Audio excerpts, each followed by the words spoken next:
Muito bom dia a todos. Obrigada pelo convite. Queria felicitar a APDSI pela iniciativa de trazer este tema que afinal tem 70 anos, mas que está cada vez mais na ordem do dia. É de facto louvável, sobretudo quando falamos daquilo que é a aplicação de áreas como a inteligência artificial ao serviço ao cidadão ou aquilo que é a administração pública. O objetivo da minha curta apresentação, e cabe-me aqui apelar à minha capacidade de síntese para tentarmos recuperar aqui o tempo, é dar-vos a conhecer a forma como nós estamos a ver estes temas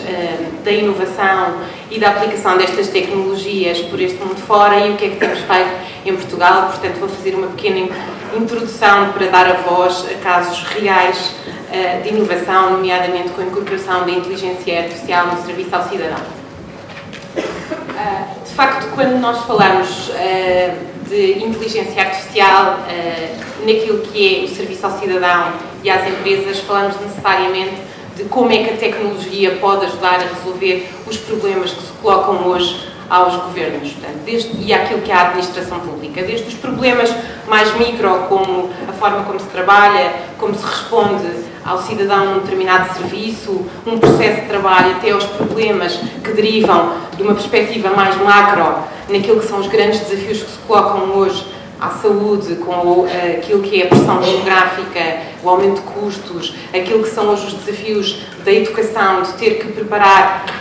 os jovens para skills que estão a ser solicitados no mercado completamente diferentes, aquilo que são as áreas da sustentabilidade que se colocam cada vez mais também, aquilo que é a vida nas cidades, a desertificação do interior, enfim, há um conjunto de problemáticas cada vez mais complexas e que implicam cada vez mais olhar de uma perspectiva diferente. Ou seja, aquilo que são hoje os grandes problemas também são, de facto, uma grande oportunidade. Uma grande oportunidade para pensar diferente e para fazer inovação. E é, sobretudo, sobre inovação que eu vos queria falar. Como é que nós, de facto, tiramos partido deste contexto complexo para introduzir mecanismos cada vez mais estruturados e sistemáticos de inovação, neste caso, na própria administração pública. Nós acreditamos num modelo muito assente naquilo que nós chamamos a hélice tripla, ou seja, naquilo que é a conjugação de esforços entre os laboratórios de inovação, entre os governos, que são grandes detentores de dados e que têm, de facto, aqui a capacidade de disponibilizar mecanismos de open data, e depois aquilo que é a indústria, ou seja, a tecnologia, onde se enquadram naturalmente a Microsoft e outros parceiros. Isto porque acreditamos piamente de que a inovação não se faz em circuito fechado. Se pensarmos naquilo que foi a inovação disruptiva e aquilo que pode ser a resposta a desafios complexos ao longo dos anos, ela não se pode fazer no mesmo ambiente. Tem que incorporar perspectivas novas. Portanto, de um ponto de vista cultural, é fundamental que haja aqui uma disponibilidade para a inovação, para a experimentação, para a cultura do erro, aquilo que nas multinacionais nós chamamos o growth mindset, mas por outro lado é preciso também que haja cada vez mais mecanismos de colaboração, co-criação e a diversidade dos ecossistemas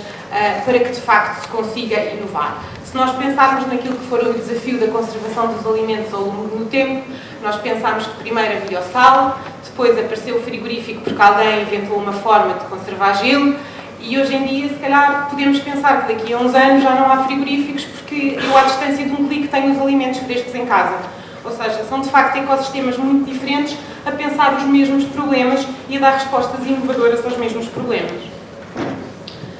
Daqui,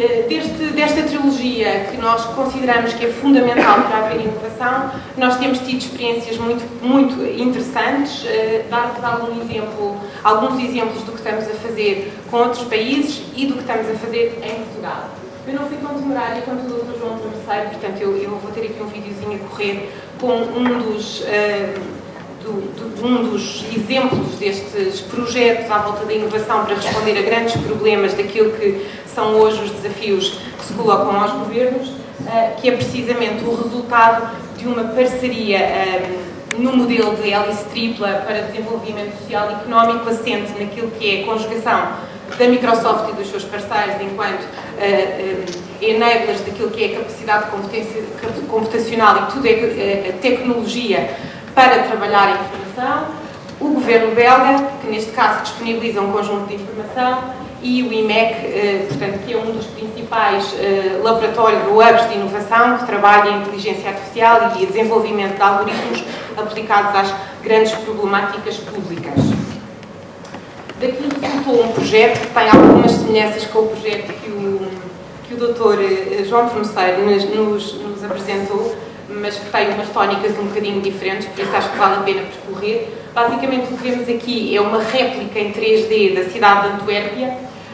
e o que esta plataforma permite fazer é planeamento urbano. Ela está simultaneamente a monitorizar 3 parâmetros: a qualidade do ar, a intensidade do ruído e o tráfego. O tráfego é monitorizado através de uma parceria, lá está, a diversidade e cocriação com a TomTom, que disponibiliza em tempo real tudo o que são os dados do tráfego, que são cruzados com Open Data disponibilizada pelo Governo, com aquilo que é a capacidade das infraestruturas da cidade, e também alguma informação adicional, nomeadamente dados sobre as condições atmosféricas, as condições do vento, etc. Por outro lado, são também colocados sensores fixos e sensores móveis, nomeadamente nas carrinhas dos correios, para sensorizar e captar tudo o que tem a ver com ruído e emissões de carbono.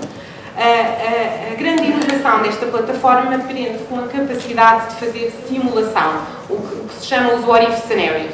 Vemos aqui, por exemplo, a circunvalação da cidade de Antuérpia. O que é que acontece em que uma zona que está extremamente ruidosa, se nós colocarmos uma barreira para reduzir o som, qual é que é o impacto naquilo que é a intensidade do ruído? Por outro lado, se olharmos para aquilo que é o Parque Central de Antuérpia, que tem neste momento uma elevada concentração de carbono, se nós cortarmos o tráfego nessa cidade, numa artéria junto ao parque, qual é que é o impacto que isto tem naquilo que é a qualidade do ar? Portanto, toda a componente de aprendizagem com dados passados permite agora fazer modelos preditivos e suportar tudo aquilo que é o planeamento urbano. Este é um dos exemplos, há um outro também muito interessante e que também representa muito o que é a inovação à volta destes temas e que tem a ver, por exemplo, com aquilo que é a iluminação na cidade. Basicamente, a iluminação hoje já consegue acompanhar muito os circuitos da luz os ciclos da luz natural, portanto, acendendo-se quando há menos luz natural. Aquilo que está, neste momento, a ser disponibilizado é um layer adicional que, na prática, o que permite é fazer análise do contexto e adaptar a luz artificial a esse contexto. Dou-vos um exemplo: se tiver um grupo de jovens a jogar basquetebol à noite, a sensorização e a inteligência artificial colocada naquilo que é o sistema de distribuição elétrica permite, de facto, que as luzes se acendam automaticamente para iluminar o jogo. Pelo contrário, se estivermos numa rua que é uma zona residencial onde não é suposto à noite haver barulho e há uma intensidade de ruído anormal, as luzes reduzem para desincentivar aquilo que é o ruído nessa artéria. Basicamente, isto traz, pelo menos se tem verificado, que tem trazido poupanças energéticas na ordem dos 30%, portanto temos a dimensão de eficiência, mas para além disso temos também uma dimensão mais intangível daquilo que é o serviço ao cidadão e aquilo que é também, se quisermos, a dimensão de segurança, que também é relevante quando se fala da iluminação das ruas. Isto é um exemplo daquilo que estamos a fazer para tirar partido deste casamento entre a academia, os governos e as empresas tecnológicas. Temos procurado fazer em Portugal. Desde os últimos 2 anos lançámos uma iniciativa que chamamos Hacking for Portugal, que tem precisamente o objetivo de trabalhar inovação com recurso em inteligência artificial, mas não só, ou seja, trabalhamos também com outro tipo de tecnologia inovadora, mas que de facto é uma metodologia que procura juntar estas partes e que durante uma semana, com base naquilo que é um desafio lançado por uma entidade pública concreta, juntam-se estas 3 partes para literalmente codar, bater código para resolver, ou pelo menos para tentar resolver através da tecnologia esse problema. O output final, e estamos a falar só de 4 dias de trabalho, são Minimum Viable Projects ou provas de conceito, que depois, obviamente, tem como objetivo entrar em produção e escalar. Alguns já estão, outros nem por isso, mas valem pelo exercício de experimentação e que, felizmente, temos conseguido assistir a cada vez mais exemplos dentro da nossa administração pública. No total, ao longo dos últimos 2 anos, resultaram 25 provas de conceito, dos 4 ECFests, muito transversais em termos das áreas que cobrimos, a saúde, a educação, a justiça, e hoje o que vos desafio é conhecerem 2 destes projetos que foram incubados nesta experiência Hacking for Portugal. Uma delas no Serviço Nacional de Saúde, onde foi utilizada a inteligência artificial aplicada àquilo que é fraude disperdicionária do medicamento. Outra que já está em produção no IRN, que é um chatbot para apoio àquilo que é a renovação do cartão de cidadão, mas para isso eu convidava para ouvirem na primeira pessoa os representantes e participantes desta iniciativa para nos mostrarem na primeira voz como é que a viveram e quais são os resultados. Portanto, eu chamava a Ana Brandão, aqui ao palco, coordenadora do Centro de Controle e Monitorização do Serviço Nacional de Saúde, o Mário Duarte, que também participou neste projeto do lado da Link Consulting, que é membro da Comissão Executiva da Link e que tem mais de 20 anos de experiência em projetos de analítica avançada, e se calhar para pouparmos tempo eu chamava também o Nuno Alves, diretor da Unipartner, que tem também uma vasta experiência em projetos de inteligência artificial e que participou no projeto do IRN, da IRN, para nos dar o seu testemunho. Termino